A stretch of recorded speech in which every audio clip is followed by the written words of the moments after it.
আমার এক স্যার ছোটবেলা আমাকে বাজেট বোঝাতে গিয়ে স্যার বলেছিলেন যে বাজেট আর কিছু না, বাজেট হচ্ছে সরকারের যে আয় এবং আমজনতার জন্য সরকারের যে ব্যয়, এটাই হচ্ছে বাজেট। ঠিক যেমনভাবে আমরা একটা বাজেট করি না মধ্যবিত্তরা, যে এত টাকা বেতন পাচ্ছি, কত টাকা সেভিংস করব, কত টাকা খরচ করব। মধ্যবিত্তরা কিভাবে কি খরচ করছেন, কোন খাতে খরচ করছেন, কোন খাতে খরচ কমানো হতে পারে বা কোন খাতে খরচ আরও করতে পারে মধ্যবিত্ত, বা তার কি প্রভাব পড়ছে, সেটা বিশেষজ্ঞরা কিভাবে দেখছেন, সমীক্ষা কি বলছে।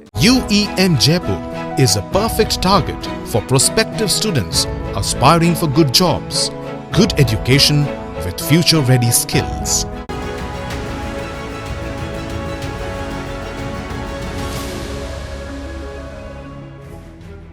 বছরে ৫ লক্ষ টাকা বা তার বেশি আয় ভারতে এমন মানুষের সংখ্যা কম বেশি ৭ কোটি। এদের একটা অংশ রিটার্ন ফাইল করেন, আবার অনেকে ট্যাক্স দিলেও রিটার্ন ফাইল করেন না। বছরে ৫ লক্ষ টাকা আয় করলে তবেই মধ্যবিত্ত বলা যায়। প্রধানমন্ত্রীর আর্থিক উপদেষ্টা পর্ষদ তেমনটাই মনে করছে। তবে এই মনে হওয়াটার সরকারি স্বীকৃতি পাওয়ার সম্ভাবনা কম। দেশের প্রাক্তন মুখ্য আর্থিক উপদেষ্টা বলছেন, ভারতের বেশিরভাগ মানুষ নিজেদের মধ্যবিত্ত ভাবতেই ভালোবাসেন। যদিও বর্তমান আর্থিক মাপকাঠিতে এদের অনেককেই মধ্যবিত্ত বলা যায় না। সরকার কেন এই বিপুল সংখ্যক মানুষকে চটাতে যাবে? বিশ্বব্যাংকের মতে দিনে ২৫০ টাকা বা তার কম আয় করা হলে গরিব বলা যেতে পারে। ২৫০ থেকে ৭৫০ টাকা আয় হলে নিম্নবিত্ত। ভারতে নীতি আয়োগ এমন করে শ্রেণীবিভাগ করেনি।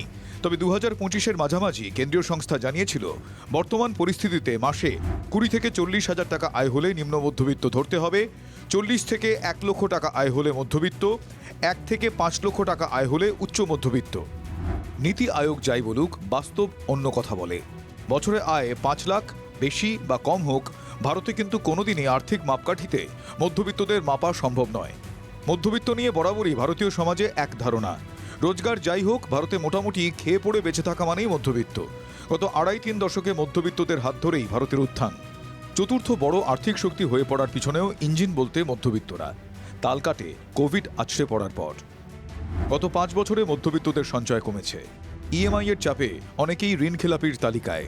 আর্থিক সমীক্ষা বা বাজেটে অনেক কিছুই উঠে আসে, সেগুলোর খোঁজ খবর নিলে চমকে উঠতে হয়। ভারতে মধ্যবিত্তরা কেমন আছেন সেটা দেখতে দেশ জুড়ে সমীক্ষা চালায় উপদেষ্টা সংস্থা মার্সেলাস। সেখানে কি উঠে এলো? খরচের ধাক্কায় বড়সড় সমস্যায় মধ্যবিত্তরা। আয়ের তুলনায় বেশি খরচ করছেন ২৫% নাগরিক। একাধিক ঋণ নিয়ে খরচ সামলানোর চেষ্টা। বিকল্প আয় না থাকায় ঋণের জালে ৩৫% মধ্যবিত্ত। যদিও বিএনপি পরিবাস, ওয়ার্ল্ড ব্যাংক এমনকি কেন্দ্রীয় অর্থমন্ত্রকের আলাদা আলাদা সমীক্ষায় একটি কমন লিঙ্ক, ভারতে এখন মধ্যবিত্তদের রাজ, মধ্যবিত্তদের হাতেই ছুটছে অর্থনীতি।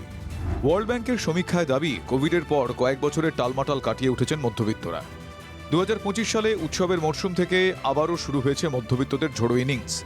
২০২৬-এর জানুয়ারি মাসে দাভোসে দাঁড়িয়ে ওয়ার্ল্ড ব্যাংক প্রেসিডেন্ট অজয় বঙ্গা বললেন, মধ্যবিত্তদের হাত ধরেই ভারতের উত্থান হয়েছে, আগামী দিনেও সেটাই থাকবে।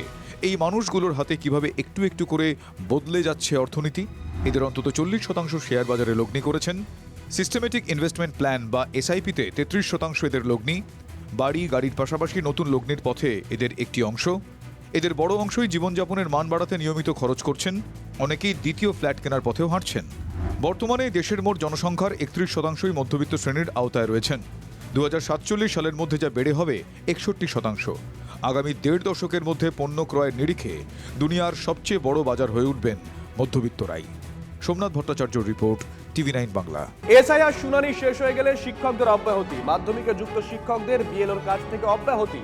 মধ্যশিক্ষা পর্ষদের চিঠির জবাবে জানিয়েছে সিইও দপ্তর, নিঃসন্দেহে বড় খবর। AER হিসেবে কাজ করা এসআইদের বদলি নিয়ে সিদ্ধান্ত নেবেন ডিএমরা। এ বিষয়ে কোনো ভূমিকা নেই সিইও দপ্তরের। নির্ধারিত সময়ের মধ্যেই শুনানি শেষের পথে এগোচ্ছে কমিশন।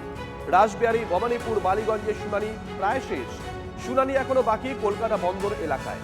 উত্তর ২৪ পরগনা সহ কয়েকটি জেলায় শুনানির কাজ পিছিয়ে। আলিপুরদুয়ার, মাদারিহাট, ফালাকাটায় শুনানি প্রায় শেষ।